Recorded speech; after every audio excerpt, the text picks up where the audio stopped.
ওসমান হাদিকে হত্যার পরিকল্পনা এবং এর ছক করা হয়েছিল আরও আগে।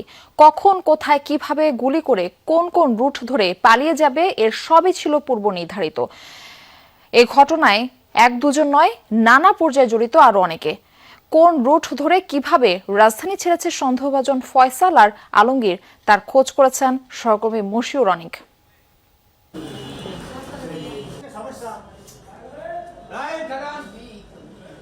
12 ডিসেম্বর 2025 শুক্রবার জুমার নামাজের পর অটোরিকশায় করে যখন ওসমান হাদি রাজধানীর বিজয়নগরের বক্স কালভার্ট রোডে বাইতুস-সালাহ জামে মসজিদের সামনে পৌঁছান, ঠিক তখনই সেখানে পৌঁছায় আগে থেকে ফলো করতে থাকা মোটরসাইকেলের দুই আততায়ী।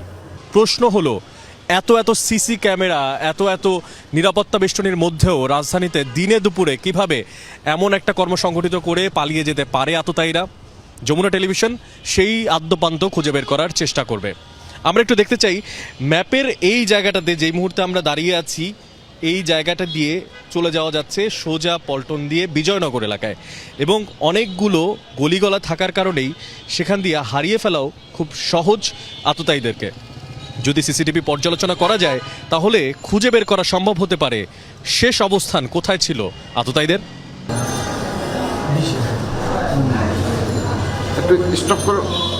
সময় দুপুর 2:20। বক্স কালভার্ট রোডের বাইতুস-সালাহ জামে মসজিদের সামনে দিয়ে রিকশায় করে উদ্যানের দিকে যাচ্ছিলেন হাদি ও তার রাজনৈতিক সহকর্মীরা। হাদির রিকশায় ছিল তিনি নিজে সহ আরও একজন। হঠাৎ মোটরসাইকেলের দুই আততায়ী পেছন থেকে গুলি ছোড়ে ওসমান হাদির মাথাকে লক্ষ্য করে। এরপরই দ্রুত বেগে হাদির রিকশা পেরিয়ে পালিয়ে যায় আততায়ীরা। এরপর মোটরসাইকেল কোন রুট ধরে কোথায় গিয়েছিল? আরও কয়েকটি ভবনের সিসি ক্যামেরা ফুটেজে দেখা যাচ্ছে মোটরসাইকেল সোজা রাস্তা ধরে পেরিয়ে যায় বক্স কালভার্ট রোড ও মসজিদ রোডের সংযোগ সড়ক ধরে। এরপর বক্স কালভার্ট রোডের মূল সড়ক পেরিয়ে দ্রুত গতিতে এগিয়ে যায় সেগুনবাগিচার দিকে। সেখান দিয়ে বের হওয়ার কয়েকটি রাস্তার মধ্যে একটি হচ্ছে গুলিস্তান, অন্যটি বিজয়নগর এবং সোজা শিল্পকলা। মোটরসাইকেলটি সোজা শিল্পকলার রাস্তা ধরে ভেতরে চলে যায়। সেখান দিয়ে বের হওয়ারও আরও 3টি রাস্তা, তার মধ্যে শিল্পকলা ভবন, অন্যটি প্রেস ক্লাব এবং আরেকটি কাকরাইল মসজিদ সড়ক। ঠিক কোন পথে গেছে মোটরসাইকেলটি? সেগুনবাগিচা এলাকার আরেকটি সিসি ক্যামেরা ফুটেজে দেখা যায় দ্রুত গতিতে মোটরসাইকেলটি এগিয়ে যায় শিল্পকলা একাডেমির রাস্তা ধরেই।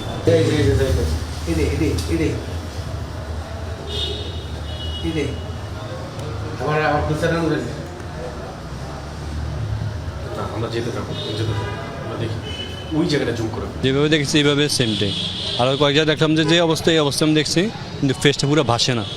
সব জায়গার মধ্যে দেখলাম যে ফেসটা তার ভাসে না, যে স্পিডে আসছে ওই স্পিড আরও স্লোভাবে আসলে সে তো শ্যুট করে মানে তারা উড়ে করে চলে গেছে। আমি ধরতে গেলাম, পুলিশে আমারই আগে হ্যারাসমেন্ট করবো যে আপনি কি দেখছেন, কি জানেন, আপনি সাক্ষী দেন, আপনি থানায় চলেন। এই কারণে, বিশেষ করে এই কারণেই মনে করেন বলে কেউ আগে না। শুক্রবারের দুপুর রাস্তায় যানবাহনের সংখ্যা একেবারেই কম। স্বাভাবিক হয়ে এক রাস্তা ধরেই মোটরসাইকেলটি যায় মিরপুরে। তারপর মিরপুরের পর আর ব্যবহার হয়নি মোটরসাইকেলটি। নাম্বার ধরে এর মালিককে গ্রেফতার করে পুলিশ। সে এখন 3 দিনের রিমান্ডে। ঘটনার পর শুক্রবার মধ্যরাতে সীমান্তে বাড়ানো হয় নজরদারি, আততায়ীরা যেন পালিয়ে যেতে না পারে। পুলিশ এখনো বলছে বৈধ পথে দেশ ছেড়ে যাওয়ার কোনো রেকর্ড নেই। আবার হালুয়াঘাট সীমান্ত থেকে 2 মানব পাচারকারীকে আটকও করা হয়েছে। তাদের কাছ থেকে পাওয়া গেছে ফয়সাল, আলমগীরের পালিয়ে যাওয়ার তথ্য।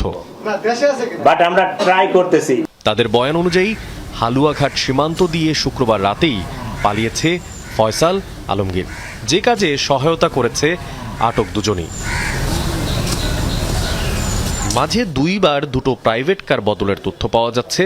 তবে কারা তাদের জন্য এসব ব্যবস্থা করে রেখেছিল তাদের খুঁজছে আইন শৃঙ্খলা রক্ষাকারী বাহিনী।